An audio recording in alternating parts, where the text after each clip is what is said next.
I pulled into my driveway last Thursday, expecting a quiet evening after a long day managing the HOA at Willow Creek Estates, a tight-knit community where neighbors are more like family. Instead, my heart sank.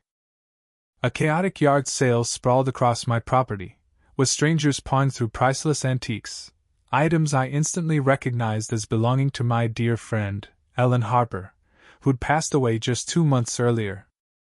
A woman stood at the center, counting cash with a smug grin, unaware she'd picked the wrong house, the wrong community, and the wrong legacy to mess with. This wasn't just about an HOA violation. It was about exposing a chilling criminal scheme preying on grieving families. Stick around to see how one promise to a friend unraveled a 15-year-old crime ring. For 12 years, Ellen, 82, was the soul of Willow Creek. Her sharp wit and warm heart made her everyone's confidant, and her antique collection was legendary. Each piece, from a 19th-century music box to a Civil War-era writing desk, held a story she'd documented in a worn journal. Over coffee, she'd share tales of her grandmother's music box or her father's restored desk. 2 months ago, Ellen passed peacefully in her sleep. Her final words to me, gripping my hand, were, "Laura, protect my home until my granddaughter, Emily, returns from her Navy deployment." These aren't just things, they are history. I promised, never imagining how soon that vow would be tested. That Thursday, the sight of Ellen's treasures on folding tables, her music box marked $50, her desk at $150, hit me like a punch. Fury surged as I spotted the woman in charge, let's call her Diane, smugly pocketing cash. I stormed over, voice trembling but firm. "This sale stops now. You're on private property." Diane barely glanced up, waving a document. "Relax, I've got permission," she sneered, claiming Ellen had signed off. My pulse raced. "That's impossible," I shot back. "Ellen died 2 months ago." The crowd hushed, eyes darting between us. Diane's smirk faltered, but she doubled down, thrusting out a property use agreement with a signature resembling Ellen's, almost. "My lawyer approved this," she snapped, her voice rising. As the HOA manager and Ellen's power of attorney, I knew every detail of her will. Emily was her only heir, and no such agreement existed. Neighbors gathered, gasping as they recognized Ellen's porcelain figurines, meant for Emily, wrapped in newspaper. "Mrs. Lee," Ellen's next-door neighbor, cried out. "Those were for her granddaughter." Diane's eyes twitched at Emily's name, and she stepped closer, hissing, "Back off, or I'll have you arrested for harassment." Then I noticed it. The notary stamp on her document was dated 3 weeks after Ellen's death. My blood ran cold. This wasn't a mistake, it was a lie. As Diane texted frantically, muttering about her son arriving, I scanned the crowd. Something felt off. Her son's BMW screeched up, and he leapt out, waving a photo. "This is my mom with Grandma Ellen at my graduation," he declared. My stomach churned.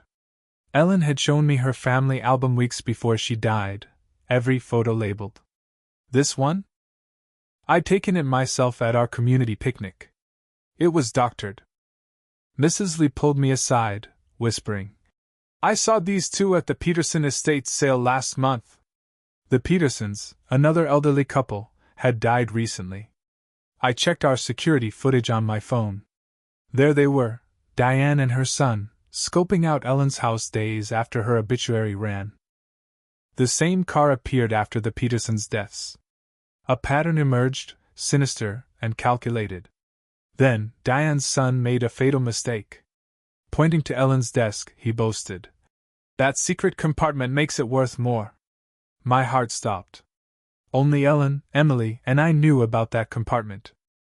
As he opened it, revealing where Ellen kept her most precious documents, a notebook slipped from Diane's purse.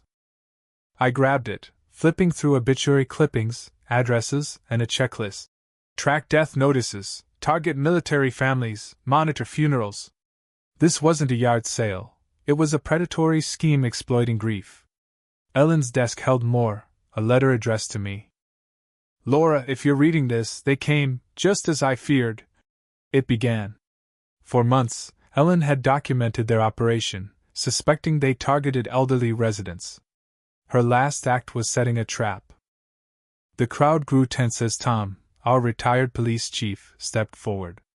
This looks like the estate thefts across 3 counties, he said grimly. Diane's composure cracked. Her son lunged for the desk, not to steal but to destroy the compartment's contents.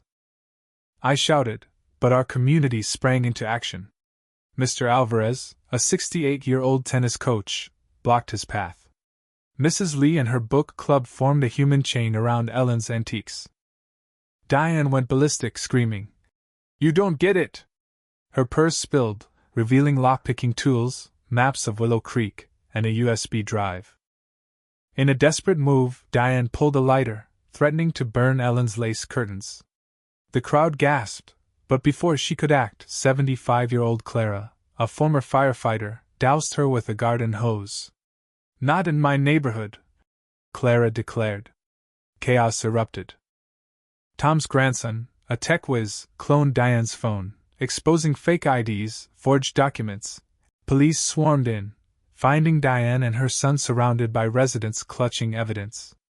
Diane's phone revealed the database of elderly homeowners with deployed family members. As they were cuffed, Diane spat. "We'd have cut you in. Everyone has a price." I held up Ellen's letter. "Not here. Some things are priceless." Investigations uncovered storage units in 5 states, stuffed with stolen heirlooms.